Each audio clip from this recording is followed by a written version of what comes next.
Imagine por um instante a cena. Você está em meio a uma discussão acalorada, onde a ciência e a lógica são usadas como armas para desmantelar toda a sua fé. Seu oponente exige provas, fatos, demonstrações racionais para cada crença que você sustenta. Ele diz que a fé é um salto cego na escuridão, sem base ou fundamento. Você já pensou em como seria poderoso defender sua fé não apenas com o coração, mas com a força inabalável da razão? Este é o problema existencial do ceticismo moderno. Vivemos em uma época onde o que não pode ser provado em laboratório ou demonstrado logicamente é rapidamente descartado como ilusão ou superstição. O dilema é: a fé e a razão são inimigas mortais, ou elas podem ser aliadas na busca pela verdade completa. Como podemos argumentar que a crença em Deus não é um refúgio para mentes fracas, mas a conclusão lógica para mentes que pensam profundamente? É neste campo de batalha, entre a fé e a razão, que a mente gigante de Tomás de Aquino se ergue.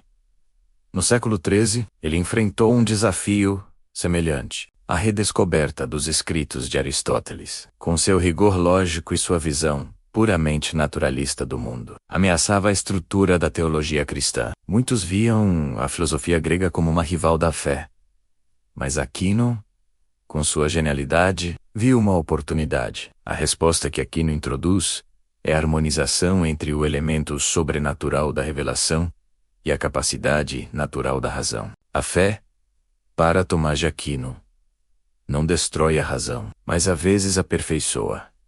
Ele argumentava que a razão humana, embora limitada e ferida, é um presente de Deus e, portanto, pode ser usada para descobrir verdades sobre ele.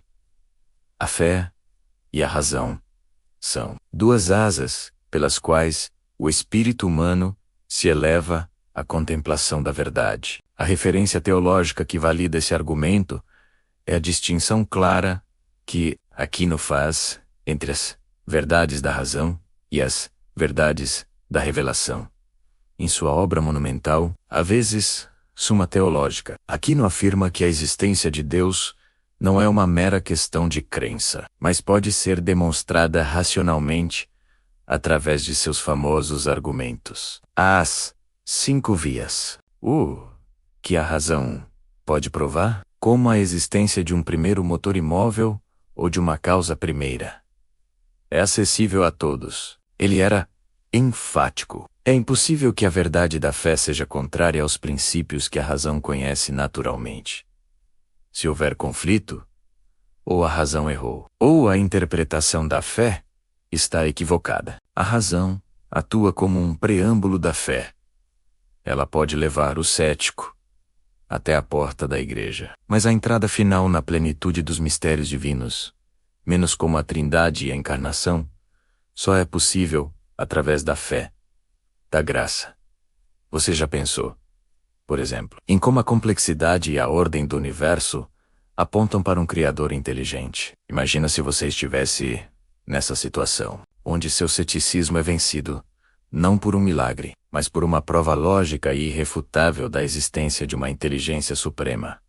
O ceticismo, para Aquino, não era o inimigo, mas o ponto de partida para a razão. A razão, quando usada corretamente, torna a negação de Deus ilógica. O convite emocional e racional é crucial. Se você busca uma fé que resista aos ataques da lógica, você deve armar seu intelecto com as ferramentas da razão. Escreva nos comentários o que você pensa sobre a ideia de que a razão é um presente de Deus para sustentar a fé. Você concorda que a existência de Deus pode ser demonstrada logicamente? A explicação de como um texto bíblico atua espiritualmente é a seguinte: o texto atua onde a razão não pode ir. A Bíblia revela os mistérios que transcendem a capacidade natural do intelecto. O texto bíblico não é usado para provar a existência de Deus menos. Razão faz isso menos, mas para revelar a sua natureza e a sua vontade salvífica. Um texto central que atua espiritualmente é a Epístola de Paulo aos Romanos, capítulo 1, versículo 20, que diz que as qualidades invisíveis de Deus, seu poder eterno e sua natureza divina, são claramente vistas através das coisas criadas. Tomás de Aquino usava esse texto para mostrar que a razão, ao observar o mundo, já capta verdades sobre Deus. O texto bíblico atua, então, ao complementar a razão, levando o homem da verdade que pode ser conhecida para a verdade que deve ser creda, o reforço da fé. Nesse sentido, atua como ativadora da transformação. A fé é um hábito infundido por Deus, que aperfeiçoa o intelecto para que ele possa aceitar os mistérios, que a razão sozinha não alcança. A razão nos diz que Deus existe. A fé nos diz quem Ele é.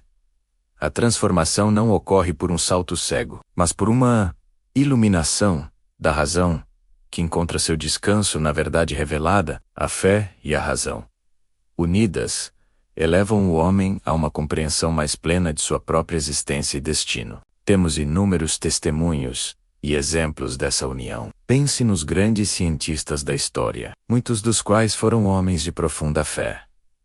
Eles não viam a ciência como um inimigo da religião, mas como um método de estudar a obra de Deus, a própria estrutura das universidades medievais, que combinavam o estudo da filosofia grega com a teologia. É um monumento ao gênio de Tomás de Aquino, que mostrou que a erudição não enfraquece a fé, mas a torna mais robusta. O modo como Aquino defendia a religião contra o ceticismo era com uma lógica implacável e uma humildade intelectual que reconhecia os limites da razão. Ele ensinou o mundo que a fé não precisa ter medo da razão, mas deve abrocá-la como sua serva e aliada. Chegamos ao ponto crucial. Você está disposto a usar toda a sua inteligência para defender a sua fé? Eu o convido a buscar a sua fé com o rigor de um cientista e o coração de um crente. Comente agora mesmo o que você pensa sobre a união entre fé e razão.